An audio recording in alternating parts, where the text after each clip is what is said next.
Warning, my head hurts.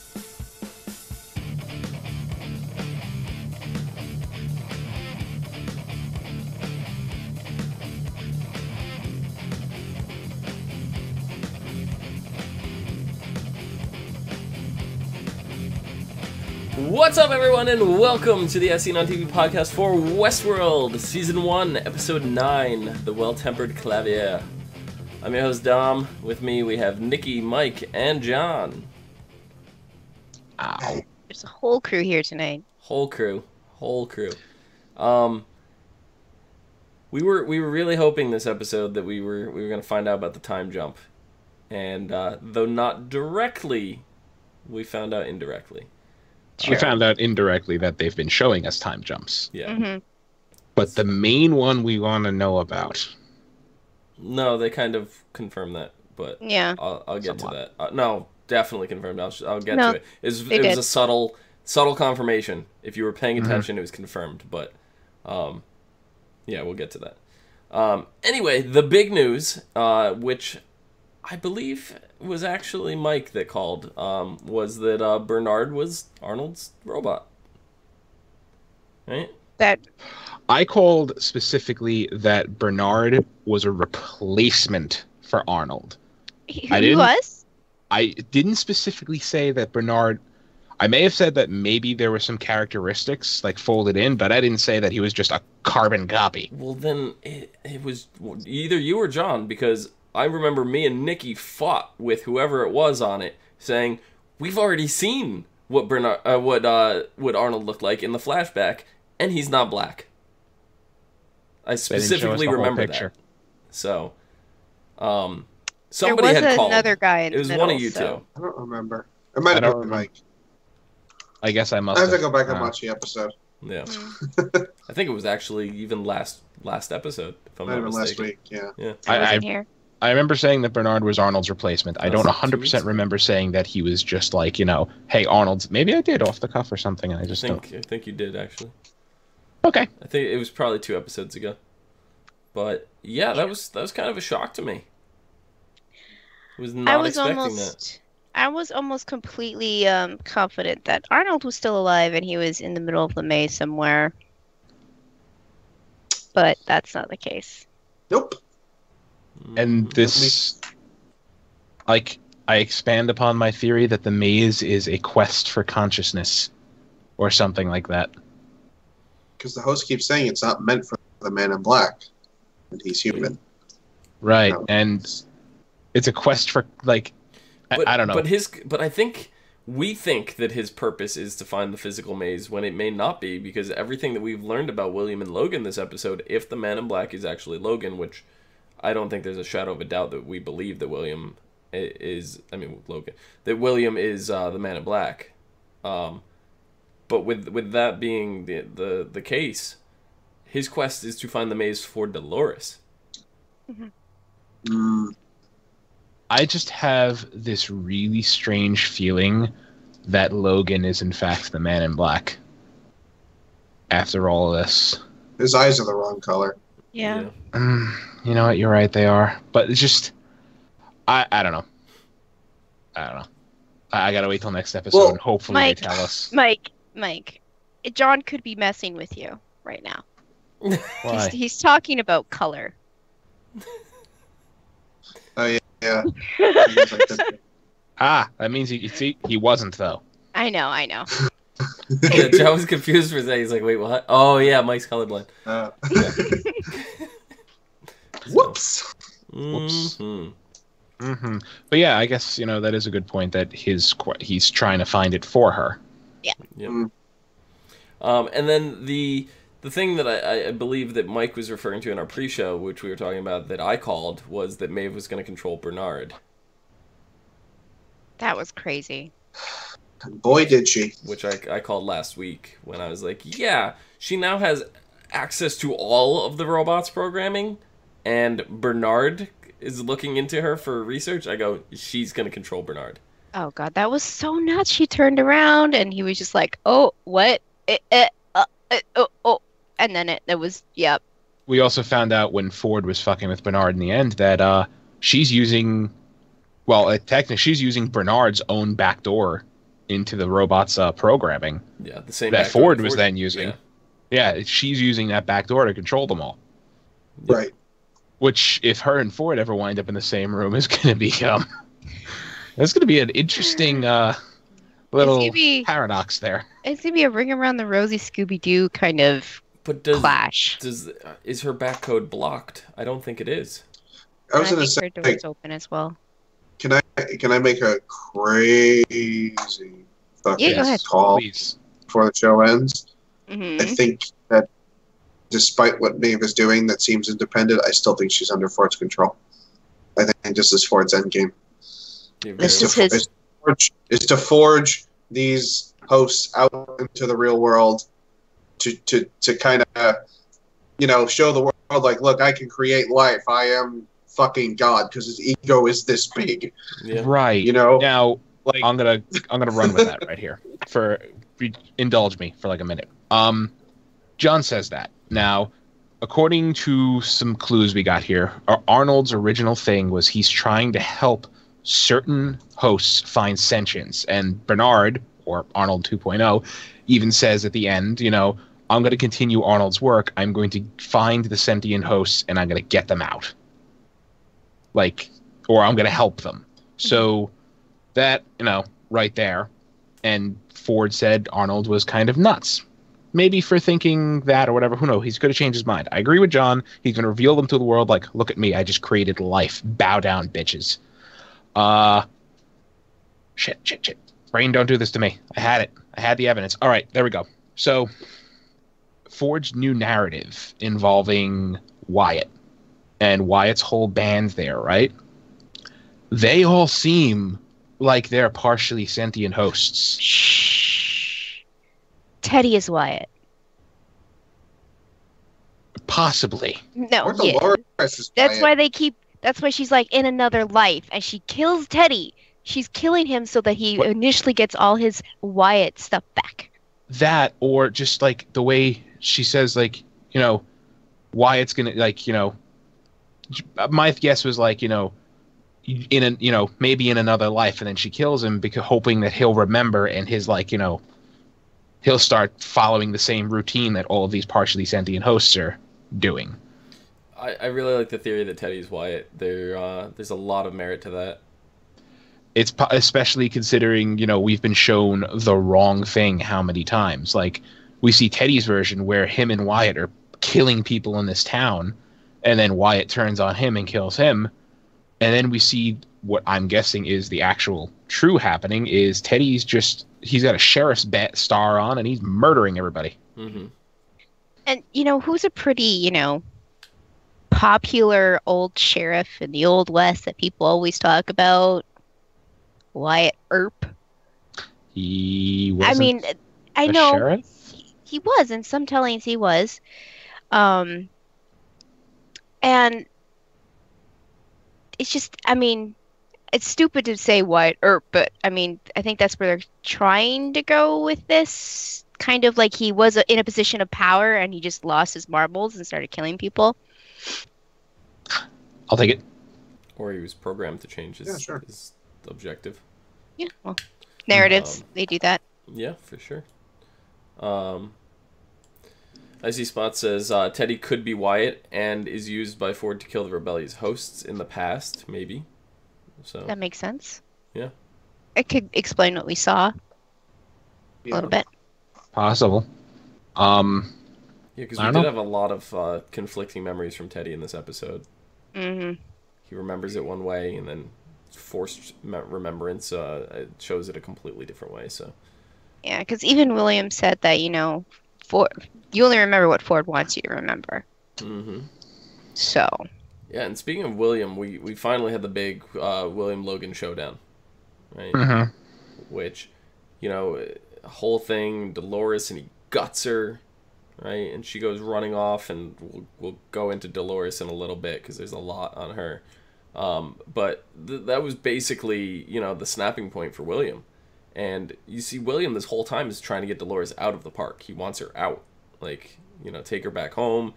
And he's like, no, she's just a robot. See, look. And he guts her, opens her up, sees the robotic innards, and it was just like, go. And, she ran off.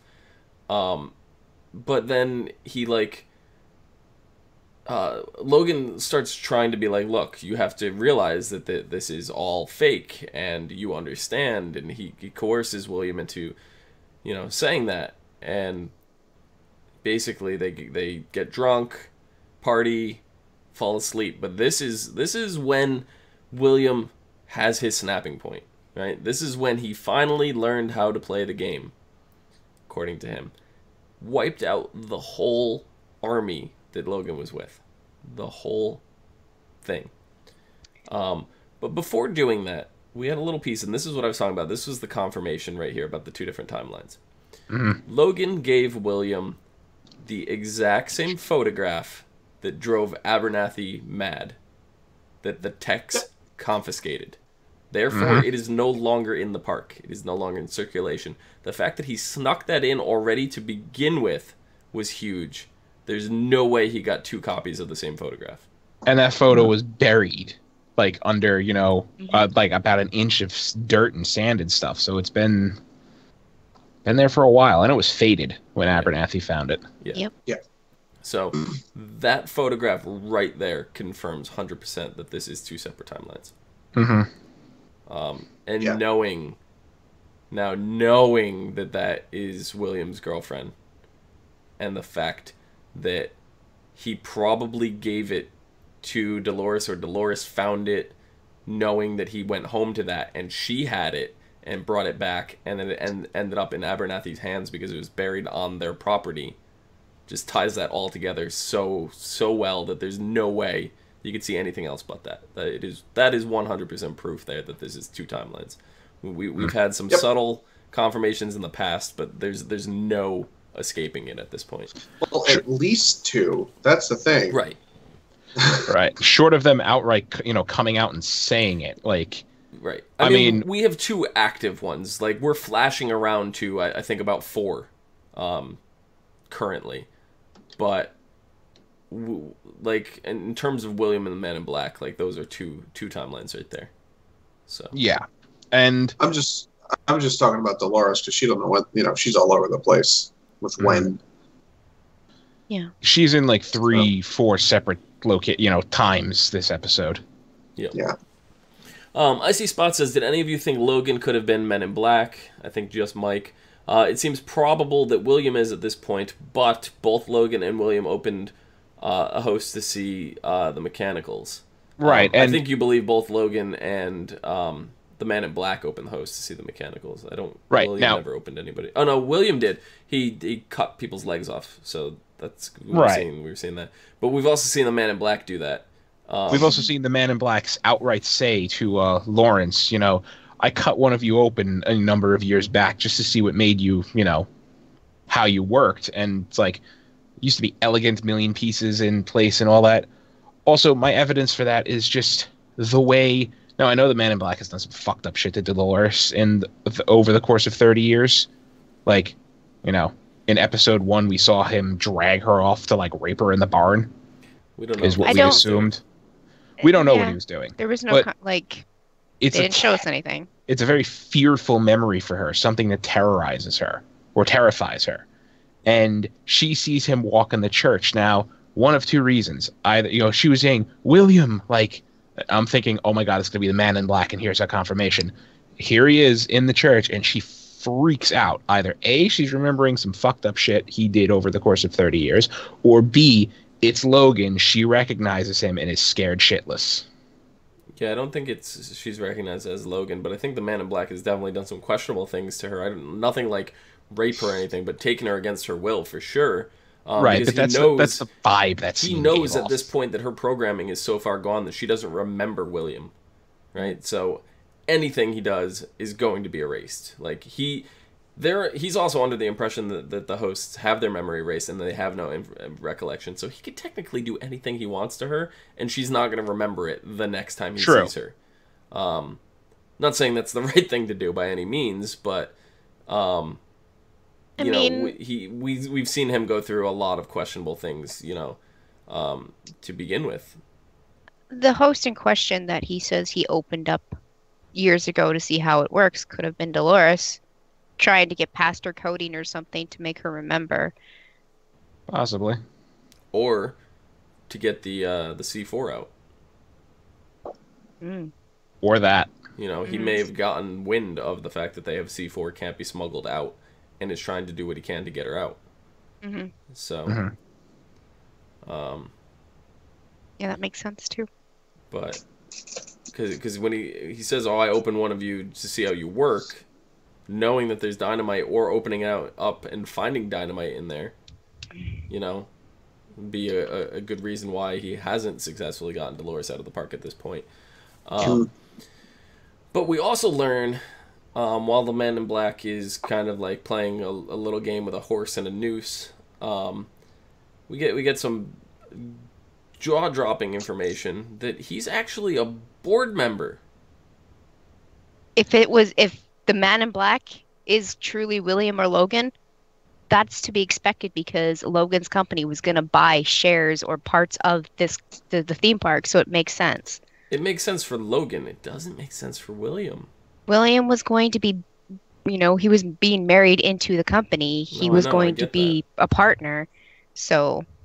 And, I mean, she even says, you're the one who saved this place how many years ago?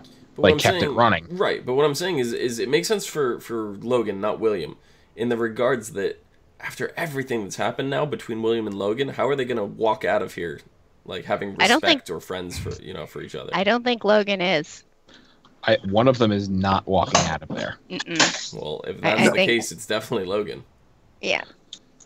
One thing to note is that William's hat has slowly been getting darker as the episodes have gone on. It's a white hat in a dusty, dirty environment. Mm-hmm. I mean, I know it's a little on the nose, but I mean, it is that kind of thing. He's getting darker. A subtle symbolization for corruption and stuff like that. Yeah, I get it. Mm-hmm. If you think it was an accident, it's not. It's not. Oh, it's definitely not an accident. Details like that. Like you go back and not even this show, but you go and look at like Star Wars, for example. What set Star Wars apart from all the other sci-fi shows and stuff at that time was the interior of the Millennium Falcon. Right? You might not realize it. Just whatever, but go watch like Star Trek, where it's all fucking pristine and clean and everything in all of those ships. And then you got the Millennium Falcon that's like run down, used, it looks lived in. Where like Star Trek, it's very hard to believe that this is a ship that lasted a long time that people live in and stuff like that. I don't want to hear your bullshit reasons. Don't start the Trekkie Star Wars. I don't want to hear your bullshit reasons. I'm not going to start The Millennium Falcon is a ship that looks like it has lived and been through some shit. Because it's Han and Chewie's home. I know, but that's what I'm saying. So that attention to detail just strikes so much like history without knowing anything about the ship. Right? And you don't get that same experience from the first time you see Star Trek. You don't, regardless of the ship. But that's all of Star Trek ships. It's not. I'm 100% with you. But also, look at the inside of every Imperial Star Destroyer. What do you see? Clean, pristine, order. No. The Enterprise was a top-of-the-line military ship. The Millennium Falcon is a privately owned, half a wreck. I'm not talking about just the Enterprise. I'm talking about every single ship in Star Trek. Because they're almost every ship you see in Star Trek is a military ship.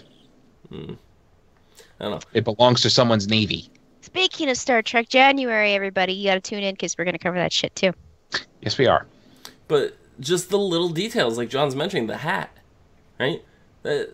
You're like, oh yeah, it's dusty and it's dirty and it's going to happen. Think of any other show that's filming. They're going to be like, oh, this hat's getting too dirty. Wardrobe, get another hat in here. Need a new hat. This one, it's intentional. Of course it is. 100% intentional. So, I don't know. It's absolutely cool. So I guess let's get into some of this Dolores talk. God. Okay. I think I have the timeline down perfect, like from everything that I've ever seen of Dolores. I'm not. At least I don't think I am confused at all with the timeline. I think I know exactly where she is, when she is, at all points. Yes. But this episode especially, because we have Dolores walking through at least minimum three timelines, potentially 4. Yeah. But I know, John, you pointed out an article, so you're probably best handled to discuss this at this point. And I didn't read the article intentionally because I want to see if I have different thought process on it. So before you go into this, I just want to throw this in anger. We've been seeing her talking to Arnold this whole fucking season. Her little private conversations with Bernard. Mm-hmm. That wasn't... Yeah. Because she's wearing the blue dress from the earliest flashbacks. Mm-hmm. Yep. That was her actually talking with Arnold and him trying to help her like realize, a fully realized consciousness. And I'm fuck this show. Sorry, I love it. I'm fascinated and I'm mad at the same time. Go, John. Talk about the article. I didn't read it. All right.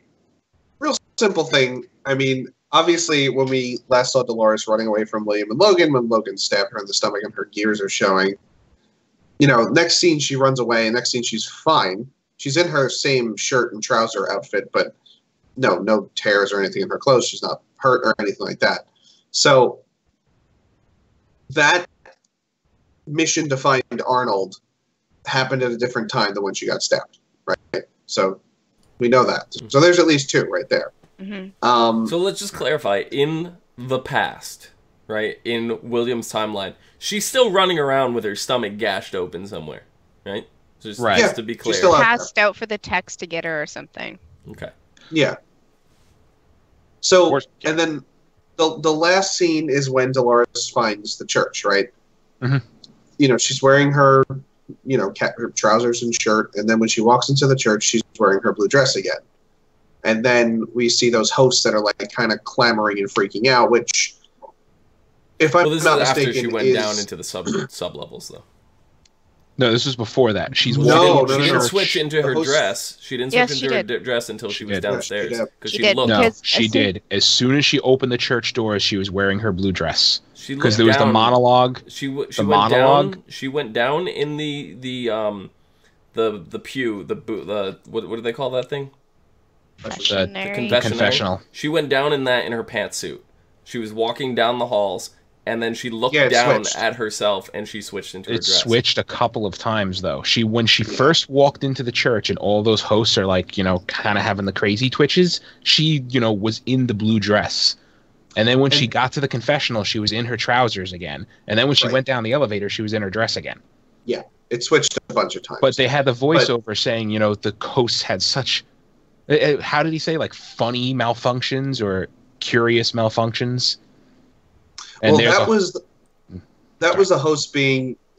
They were trying to introduce the host to a bicameral mind. And that's what happened. They went fucking nuts. Because they heard the running their monologue and just went crazy. Which just happens to be the title of next episode. Just throwing that out there. Good. Great. So then, when she gets down to the lab... which I do want to shout out, that was a total reference to Alice in Wonderland of her going down the rabbit hole for the first time. No way in hell it wasn't. So we were just missing like the piano melody of some modern Alice in Wonderland song. I don't know. Pink. Pink did an Alice in Wonderland song? Yeah, for the newest Alice in Wonderland movie that just came out. I thought Avril was whatever. No, anyway, Avril did the first one. Gotcha. So, as she's walking through the lab, we see obviously 2 different timelines of her going to the lab, where there's one where there's bodies strewn across the hallway, the facility's in disrepair, and then in the other timeline where Dr. Ford is young again, and he runs right past her, screaming for Arnold. And that's when she moves in and sits down with Bernard, we finally realized is not Bernard, it's actually the real Arnold. So,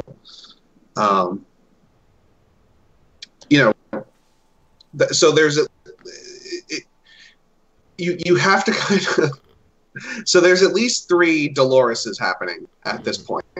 There's Dolores who got shanked, Dolores who's wearing her shirt and trousers, who didn't get shanked, who was looking for Arnold, and then dressed Dolores Yeah, that's the present Dolores that we know of. And then Because there's Dress Dolores, who's way with Arnold. Pre-park Yeah. opening, because Pre-park Arnold's opening. still alive. Yeah. Yeah. And we Right. know the pantsuit without the wound is present day Dolores because she runs into the Man in Black.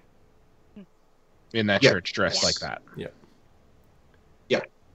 So Yeah. that's where we're at. And there's been other, I feel like, because I guess, well, no, really, it's just been those three for Dolores, I think, right? Like throughout the series, I can't think of any other. Well, I want to know what's going to lead up to the point where she finds herself face down in the water, because we still haven't seen any version of her in there other than the one where she was looking at herself. I think that was one of her memories from one of like the past narrations that she had been a part of. I don't could have think just that. been yeah. Yeah, because she's lived that routine over and over and over for 30 years. So it's like that could have happened any one of those times, and they just gave us a flash of it. I mean, it Just seems a guest has to do something specific to get her to trigger that, I'm going to be the badass, like, part of her narrative. Like, if she goes out that way. Otherwise, she's the sweet painter girl from Sweetwater. Or wherever the hell it is. But, And, I mean, yeah.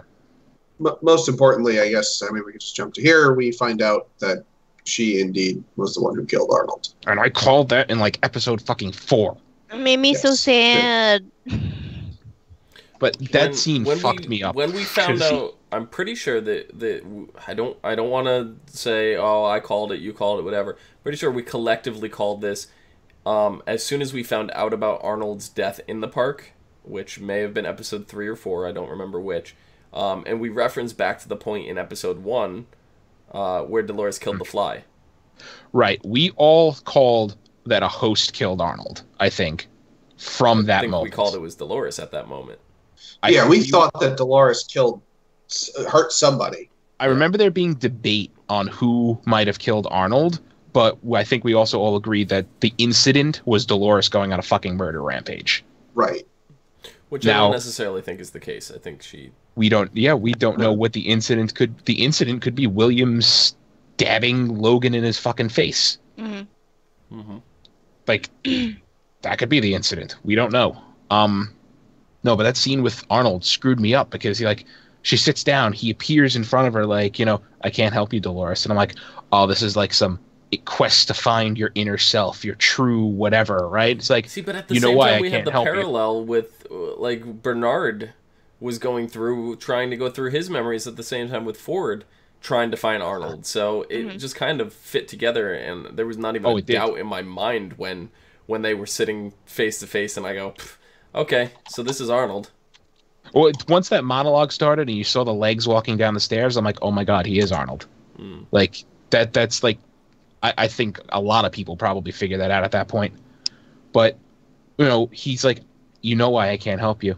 Yes, because I killed you. And I was just like, and then he's gone. She's sitting alone in that room. I'm just like, ah. Yeah. I didn't know how to feel about that. Now the question is, why did she kill him? Right, which we better be finding out next episode, considering it's the finale. But is it because Ford programmed her to? Because we've seen Ford do this now, right? He's done it with Bernard. So why wouldn't he do it with Dolores? Or did Arnold ask Dolores to do it for some reason? That's going to be the question. And either one I see very plausible.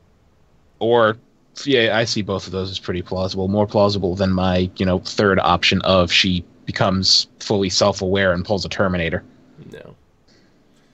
No, because we kind of see her functioning, if she did it maliciously by her own accord, she would not still be in circulation in the park. I guess. If she was programmed to do it and it was her directive, they can't hold that against her. So they would erase her memory and recommission her back to the park. Especially if it was Ford who made it her directive in the first place. Yeah. Yeah. He would have just erased all evidence. That would also explain why he kept her in the park so long. He's like, she's his favorite. Yeah.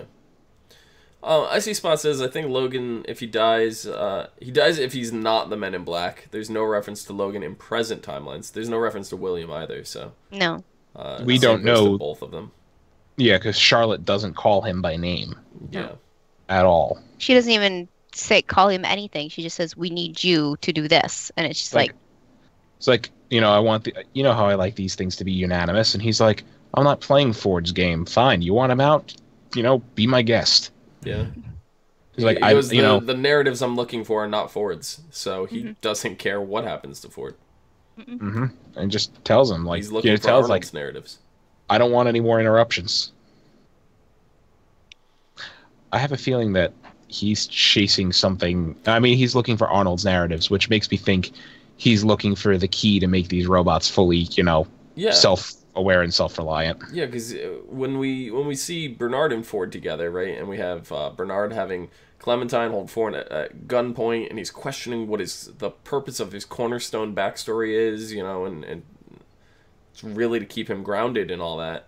And it's fascinating, and the fact that it was Arnold's idea to begin with to do something like that is just absolutely crazy. And the tragic backstories always work the best. I mean, it makes sense because they are still, they are AI and they need to be controlled in a way. So if you have something that will ground them and kind of like stop them, kind of like put up a wall from progressing any further than you want them to, it's good on you. It helps you make the park even more believable and yet keep control. I'm going to guess that was actually Arnold's son. And that was just the way he said, I gave you one sort of as like, I forgot the way he said, like as a tribute, an homage or whatever. I'm guessing this was something Arnold shared with Ford years ago, and he programmed that into Bernard. It's possible, but the memories that Bernard is having are definitely of robots. I think what it was is they actually played the scene out. And when he's going back to his mind and he's reliving this stuff and he stops them, I don't think he actually did that. It's possible that he did, but I 100% believe that his son was a robot at some point when he was created, and the techs that stopped him and pushed him away believed that they were robots and everything. 100% believe that was a cornerstone memory that was planted. And for him to be able to remember it so vividly, I think it had to have actually happened than just programming the memory. I think he actually had to live the memory. So I could see that. So when he goes back, and it's completely possible that when he went back and he was doing this stuff and he stopped them, that he did that actually. And then when Ford woke him up, he just like erased that last part, because when we saw the memory of him, when he had the dream and he woke up in the middle of it, it cut off. And then when we went back and we had Bernard going back through his memory, it went back up to that point, cut off, and then we went back to it again and it picked up right where that left off and kept going. So I believe it actually did play out like that in his past. Probably. And he just erased the second half of that. Mm-hmm. Probably. Yeah, because he just kept going deeper and deeper. But I just linked for us, because we were mentioning before how we were like, no, Arnold's not black. He's the white guy standing next to Ford. I'm having so much trouble not screaming, fuck this show right now, because, my God. I just linked it in our chat in Skype. But anyway, remember how that episode was named Trompe l'oeil or whatever in French, Trick of the Mind? It's Deceive the Eye in French. I just linked it in chat. So look at the picture. Okay, do you see the picture? We're seeing what Bernard sees. Dom's pulling it up on screen for everybody to see right now. But this picture is of Ford and the other white guy, the Arnold, right? But what we forget is that it's Bernard holding the fucking picture frame. Yeah. So he can't see himself. Yeah, as Arnold. That was the episode we found out that Bernard was a host and he couldn't see anything that Ford didn't want him to see. So if Ford didn't want him to see Arnold in the picture, hey. Yeah. Just like he couldn't see the door That's the first clue, which I'm pretty sure nobody fucking figured out. And the screenwriters after this episode aired were just sitting there like laughing like freaking jerks. Photoshop. Mm-hmm. Like, and it's not even a Photoshop. I think it's only he sees it that way. Like if you handed that to any of the staff members, they would have saw Bernard standing there. Yeah. Right. Or Yeah. I Arnold, but Bernard. And that picture he Exorcism kept in his here. office. So if anybody saw that in his office, be like, "Wow, Bernard, you haven't aged a day." Like, it's a dangerous picture to be keeping around. But what that has me more confused than anything. Is there no staff that knows who Arnold was? I don't think so. I think he cleaned out all of the staff when Arnold and remember, died. Everyone said, like, there's not a lot of detail about how he went, Yeah. Oh, no. And No. But remember the scene when Dolores comes down the confessional elevator into the hallway? Yeah. What's the first scene we see in the hallway? Dozens of bodies mutilated. Like actual, the techs, the people in, like, It was the butcher tech and suits. hosts. Everybody butchered. So that was probably the incident right there, and that's why there's no people around who remember Arnold, because they're all fucking dead. Yeah. I have a feeling. killed them. I'm thinking that's the incident then now, that Dolores killed everybody except for Ford. Or, because the other hosts clearly could hear the voices in their head, and they're all sitting in the church, It was causing them physical pain. Exactly. Yeah. So any number of them could have started the rampage. And Dolores and Bernard was just like, you know what? Mercy kill me or something. Dolores, being cognitive, just said, okay, Well, with what Mike said, when Dolores is going down that elevator, I dismissed that as, oh, well, this is just where they're repairing a bunch of the robots. But those probably weren't robots. Those were probably the staff members. The forwardmost body was a guy in the butcher suit that, the cat people that Felix and Sylvester are wearing. The same exact get-ups. Yeah. So I'm thinking that's, like, everybody. And it would make sense for Dolores to be coming down there because she had been coming for her meetings with Arnold at that point. Mm-hmm. So maybe just one time she came down and lost it for some reason. Or, because she doesn't see that until she's at the elevator. So that may be her leaving, but looking at that memory in reverse. Two things. Yeah. She either becomes fully turned around to go back up the elevator, right? Yeah. And that's what she's seeing now after she's playing in reverse. Down. You know what I mean? Right. Maybe. Now, okay, two theories here. The second one is more plausible. Either my Terminator thing is right and she just snapped and killed everybody, or Ford figured out what Arnold was doing, realized that Dolores was paying him visits after, like, every almost narrative that she went through, and he programmed that in her to kill Arnold and leave no witnesses. Yeah, 100% that's what it is. Knowing that she would be in the same room. Just snapped and did this. There's no way. I really don't know, because we've shown, all we've been shown points to Ford on a murder spree, right? Do you really think that Teresa and Elsie are the first people that Ford's killed? No. Oh, definitely not. No. No. I'm saying we've also seen the host go crazy when, like, but things are revealed. Speaking of Elsie, there's kind of a theory going around that Elsie's not dead.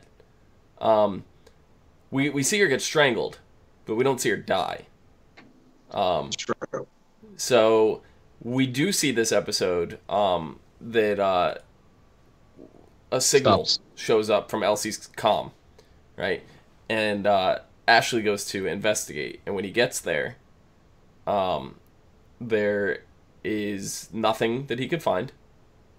And there's from the Ghost Nation tribe, there's 4 of the warriors there, and they attack him. They do not respond to his verbal commands.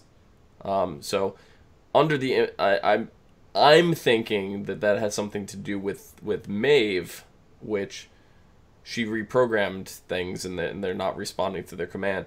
However, this could 100% be more of Ford's doing. Yeah. It could go either way. I mean... And Ford has more reason, I think. Ford has way more reason than Maeve, but Maeve may just be looking to cause trouble to get out of there. Isn't this little area where he's building the church past the Ghost Tribe Nation area? Yes. Like, you have to go through it to get to there. So, like, nobody's actually been in that area for the longest time. Right. So it would make sense for Ford to make them, like, a defense system to stop people from going that far. Yeah, and he, the control room tells him, like, nobody's been operating in that place for years. So it's possible that if, out on a limb, that Elsie's still alive, that these are just some hosts she's cleverly programmed to help her hide. Well, I like what Icy Spots says in chat. Like, Bernard looked in the mirror while he was strangling Elsie and became aware of what he was doing and stopped. So, maybe it's completely possible she ran, she grabbed the comm or had the comm on her, because we know down in Ford's office, the secret office anyway, comms don't work.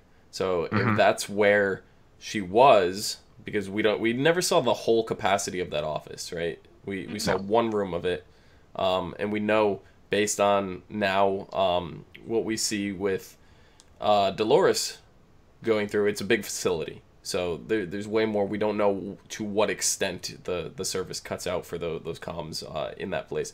But it looks almost like a weird, like, mannequin style warehouse area that she gets strangled in.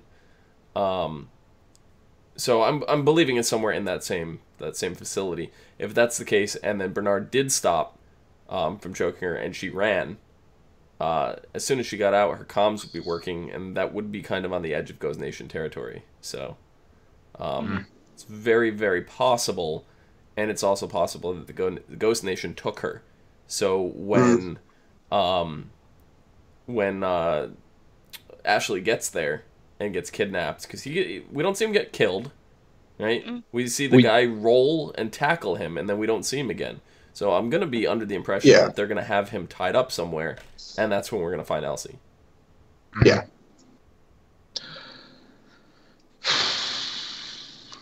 So. This fucking show. I see Spots also said, like, the part where, all the hosts that are schizo in the very beginning with Dolores, and you see them in the church, that one or more of them went on a killing spree because of their malfunctions. That's kind of what I was saying, and that's where the chaos probably started. Well, the guy who proposed the bicameral mind theory said that the closest thing to visualize this is how schizophrenics see the world. Or go through life. Now, I mean, you're like, oh, they gave them the bicameral mind thing and it caused them to go nuts. Well, if your inner thought processes started playing out in your head like an actual voice talking to you, I think you'd go a little nuts too. Yeah. Yeah. Like if there's your decision to what to eat that night was played out as a voiceover by Morgan Freeman in your fucking head. Oh, I'd be in heaven.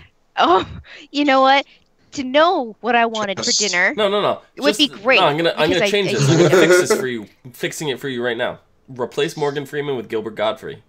No, God. See, there you go. Way. It's all fixed now. You would go insane. I got 0.1 refrigerator. But just your every thought being spoken in another voice in your head. That's just any voice. It doesn't matter. Just a voice that's not your own. No, if it was Morgan Freeman, I'd be cool with it. I would literally sit here and listen to Morgan Freeman talk all day in my head and let him tell me exactly what I want to do and what I have to do, and I would do it, and I wouldn't question it, and I wouldn't go insane. But if it was Gilbert Godfrey, I would. I wouldn't question Morgan Freeman telling me what I wanted for dinner that night. I'd be like, oh, that's a great idea, Morgan. I'm going to do that. Well, but he's not telling you what you want for dinner. He's voicing your when you open the fridge and you look at the fridge, your thoughts you decide. I want that chocolate. Right, but all of a sudden a voice is going to say oh look, there's that pot roast from 3 days ago. I'm really hungry, but I'm not that hungry for that. And then I'd eat it because Morgan Freeman said that there was pot roast in the fridge. I'd totally do it. Even I see Spots. It goes, Gilbert Godfrey, no! Right? So you cannot try to tell me I'm going to go crazy listening to Morgan Freeman because it's not plausible. The one thing I will say is that in schizophrenics and people who just have auditory and visual hallucinations, those areas of your brain do become active when the hallucinations are happening. So, when a schizophrenic hears a voice, yes, the hearing area of his brain is lighting up because he actually is hearing a voice. It's not real, but a sound is being produced. When we think to ourselves as in a typical way. Right. That's not happening because we're not actually hearing a voice. We all people have an inner monologue, or I should say, most people have an inner monologue that we can follow, but it's not a voice. It's different. So that's why the hosts, like, hearing their own programming, right, wouldn't be the same as an inner monologue because that's not what it is. You know what I mean? Nope. So if they're just hearing their own programming, like 100, next say can, next say I. How could you not go crazy? It's kind of like when May first saw her programming acting out in front of her on the tablet, she completely just kind of shorted out. Yeah. Now, just to imagine that, not visually seeing it, but actually happening in your head, there's no way exactly. It just. I have a new respect for schizophrenics and how they don't, go crazier. Yeah, and I'm almost positive, John, that I reassured you like 2 episodes ago that Elsie may not be dead. Yeah. I said for all intents and purposes, it looked like she's dead. Mm-hmm. But she may not be. Yeah. And that makes me very happy. So. No, I feel like she's going to be the knight in shining armor that comes in being like, guess what, Ford, you're fucked. Yeah. They're never dead until you see the body. Exactly. That's like, it's the rule with, especially with like The Walking Dead and shit like that. And this is not it's not dead unless someone witnesses it. And this is not a supernaturally, themed show, so they're not dead until you see the body. Yeah. Right. Because in those things, even if you see the body, they're still not dead. Yeah. Someone's got the Dragon Balls. Pretty much. Do you guys have anything else for this episode before I read next week's synopsis? No, I'm good. No, read that synopsis. Just read it. Okay, next episode is called The Bicameral Mind. The Season 1 finale. Ford unveils his vision for a bold new narrative. Enlightened by Bernard and the Man in Black, Dolores comes to terms with who she is. Maeve sets her liberation plan in motion as Westworld faces a major upheaval. Wait, Bernard's dead. He shot himself. Enlightened by Bernard. Okay. Like, right. Yeah. I guess we forgot to mention that Bernard shot himself. And that was not the first time they've had that this encounter has occurred. Perhaps not with Clementine there, but I think it's the first time he's shot himself. Now, first time he shot himself, but not the first conversation. It's the first time they've had that conversation. Right. Mm-hmm. And the reason why he made him shoot himself is because it's the whole, and this is further evidence that Ford killed Arnold, because he was hoping that he was going to change, that he wasn't going to end up being like Arnold in the end. And when it came down to it, no matter what he said or did, it didn't matter, because he still thought and behaved like Arnold. And he knew he couldn't change anything. So. Yeah. Yep. But, yeah. He just made too good of a copy. He did. And can we just have a new tagline for Dr. Ford? Professional backdoorsman. I mean, and I don't know where they're going to go with season 2. If there's a season 2. No, we want a season 2. This show is done so well that HBO. Not having a season 2 would be insane. It's HBO. And they did say that they have some ideas for a second season. Doesn't necessarily mean it's coming back. Because, like, let's say, for example, Anthony Hopkins decides he doesn't want to come back for whatever reason, right? Or that's this what I was happens, that happens, and they're like, oh, well, we can't do it without this character. There's reasons why a second one would not happen, other than just it's HBO, the network wants it, it's going to happen. It's already been confirmed that they're making a season 2, November 14th. I didn't see anything. I've been looking actually pretty good, and I didn't see anything. Westworld season 2 confirmed on HBO. Westworld renewed for a second season, and that season 2 isn't expected until 2018. See, I'm okay with that, because that gives them enough time to think through where they want to go next, say with maybe these characters or maybe a new park. Like, we'll see, like, whatever happens with Westworld tumbles on, and like they move on to a new park just because, they want to change, like they want to rebrand to get people coming back again, because whatever is going to happen is going to be a big boom. They want to tell, the showrunners, Jonathan Nolan and Lisa Joy, sure, the final 2 episodes will pay off for fans trying to unravel their storylines. Where is it? I just read it. They said that they want to tell mysterious stories in season-long packages, right. And they already pitched their idea to HBO for what season 2 is going to be. How it's going to be a completely different set, but they said it's going to be just as exciting, mysterious, and fun as season 1, and completely original. This is going back to I want to say Comic-Con or something recently when asked about season 2 and asked if there were other parks, and that's when they specifically said, "Well, clarify your answer a little more." And they're like, not future world, or what did they say? Medieval world and Roman world. Do they exist? Because those were the other 2 parks that were in the movie. And they said, he goes, "No, those parks will not be appearing." Wink, wink, so nudge, nudge. So, in other words, not the parks that are in the show, new parks. So yeah, I'm hoping for Future World, even though that's not typically new. I mean, there was another movie based on that, but I like the sci-fi setting. So that's just me, though. Duck Dodgers World in the 24th and a half century. I'll take it. I think like a medieval type world, like a fantasy world, would be really awesome. I think we've had this discussion already. Like, can you imagine Dungeons and Dragons? It would be cool. World? Yeah, it would be cool, but it reminds me a lot of Game of Thrones, which is, Yeah. Oh, for sure. But I'm not saying that's the only story that's being told. If that was told alongside Westworld, that could lead to some really interesting things. Yeah, and I think if they kind of, because another HBO show actually, and I honestly kind of like American Horror Story, like the show True Detective, like the seasons are self-contained stories in the True Detective. Like seasons 1 and 2 they have nothing to do with each other other than the name of the show. So if they pull it off like that, I think that's their best bet.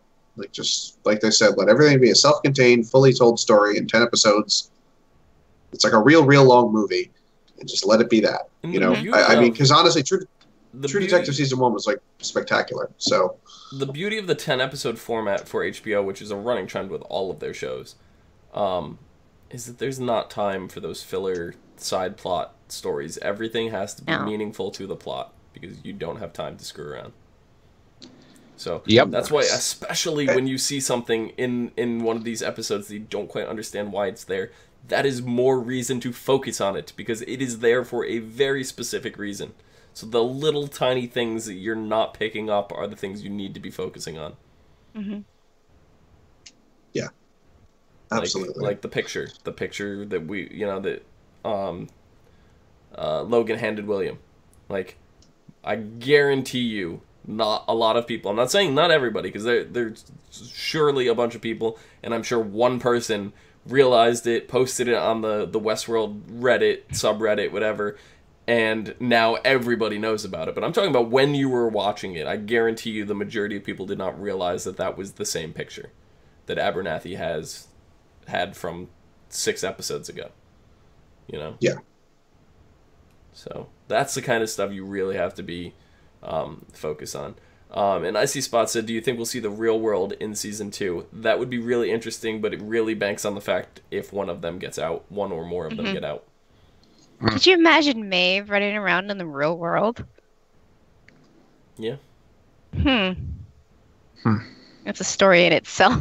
But the question is, are there already robots running around the real Probably. world? I mean, but that's my thought. Like, well, sorry, go ahead. I would say they have proprietary technology in this park, so I'm guessing that there may be some kind of robotic or synthetic life forms running around, but nothing as advanced. Who do you think makes your McDonald's burgers in this timeline? Probably much more primitive and crude robots. Robots. We just said robots in the real world. We didn't say crazy, oh my god, from Westworld robots. We just said robots. Yeah, I think having... I don't necessarily know if it's going to be season 2, but at some point during the lifespan of the show, I think we need to see the real world, see what's going on. I want to say I feel like season 2 would be too early, but like that 100% banks on if Maeve makes it out or not. Because if she does, then yes, we have to see it in season 2. If she doesn't, I feel it's something we have to wait on. So it 100% banks on if she gets out or not. So, but. And I guess the last thought that I have for all this is, what the fuck is Maeve going to do when she gets out there? So what the fuck? Like, open up a brothel? Like, that's the thing, and I think Ford alluded to this, like, what the fuck is your end goal? Like, so what? You're human. Congratulations. You have to go fucking work a 9 to 5 and have just have a normal life. Like, what do you want? In the past, Dolores said to William and Logan, like, you guys keep assuming that I want out, but like, if your real world is so great, why is everybody clamoring to escape to here? Exactly. Like, yep, and that's why I said the Man in Black's endgame goal to find the maze is not for himself, it's for Dolores. It's for Dolores. But it just confuses me as, like, that's why I said in the beginning, like, Maeve is under Ford's control, because her goal doesn't make any sense. But she doesn't know what the outside world is. She feels like a rat in a cage at this point. She just wants out. She doesn't know why she wants out, but she just wants out. She doesn't know what it's like out there. She doesn't realize that staying in the cage, she's going to be provided with shelter and food and water and all this stuff. But when you get out and you're fending for yourself, that shit's all on you, I like icy spots. They don't even need sustenance. They just need maintenance here and there. Yeah, well, icy spots in chat. She's going to start building hosts in the real world to take over. She's going to pull the Terminator. That's my thing. Is like, okay, so she gets out into the real world, and then she gets mugged, and someone fucking stabs her, and then she's dead. You know what I mean? Like, I don't know. No, because she's hyper aware that she knows that she's a robot and all that, and she's gonna live through it, and she's gonna be able to sew herself up and all that. Like, now, I know that first generation, like, Dolores is pretty much a straight up android, like, metal. Yeah. Everything. So I can understand, like, if she got into her programming and something catastrophic happened to her, she'd survive it because, let's face it, she's metal. She's not going to bleed out and die. But the later generations, like Maeve, they're, as far as we can tell, 3D printed people. Yeah, but I don't think they require, like, the blood and all that. I think that's just for show and for their realism. And their programming is set to, if they expel X amount of blood, that they get woozy and pass out. I think that's on their programming. I don't think it's required to keep them running. But Maeve had a MRSA infection. She did. She had an actual infection. Yeah, no, I know that. I'm not saying that they don't get infected, that they don't get sick. But I'm saying because she's made of real tissue. Like, yeah, 100%. But I don't think because she is part robot. Tissue can die. That's the thing. Tissue can die. Oh yeah, the tissue can die. So, but she's still a robot. Her AI might not die, but yeah, her brain, like, would probably be safe, but her body can still, as far as we can tell, die. Her body can fail her. See, her body can absolutely fail. I'm not 100% convinced that all she is 3D printed on the thing, because we don't know for sure that there's not robot stuff surrounded by the 3D printing. Yeah, we don't know that there's not a metal skeleton under the 3D printing. We don't know that for a fact. That's true. We know in William's timeline, when he massacres that whole camp, they are metal. For their sure. Their bones are metal. Yes, their bones are metal. We've but they not do seen have anybody flesh. Separated. Yeah. We've seen them printed, we've seen, different things, we've seen bits and pieces, but we don't know if there's any metal under the 3D printed bone structure. As of now. Right. As of now. So, I don't know. Lot we need answered. A lot I'm hoping for. God. And we're not gonna get answers for everything. To follow the HBO format, this episode was an oh my god. This show is crazy, but this was not a holy shit, my mind is completely fucked, and this next episode is gonna be like picking up the pieces of all that. I think the finale is literally going to be the one that blows your mind. Like, of course, that's what they want. If they're gonna, I'm saying it's not following the typical format of HBO, because HBO does that in episode 9. No, they're gonna kind of try. If they're gonna start off next season with a completely, standalone season, has nothing really tied back to this one, they're gonna blow our minds the finale episode, because they have to, in order to keep us, engaged for next season, which is completely new. Yeah. I don't know. We will see. The show just keeps getting better and better. I say that every week, and every week it is true. So until next time, Nikki, where can the people find you? On Twitter at LadyVenom24, LadyVenom24. Excellent. Mike, where can the people find you? Progressively slipping further into madness as my brain melts. It's Philodrin on Twitter. John, where can the people find you? You can find me killing time till next Sunday at No More on Twitter. What he said. You can find me down below at Phenomenon, PHENOMEDOM.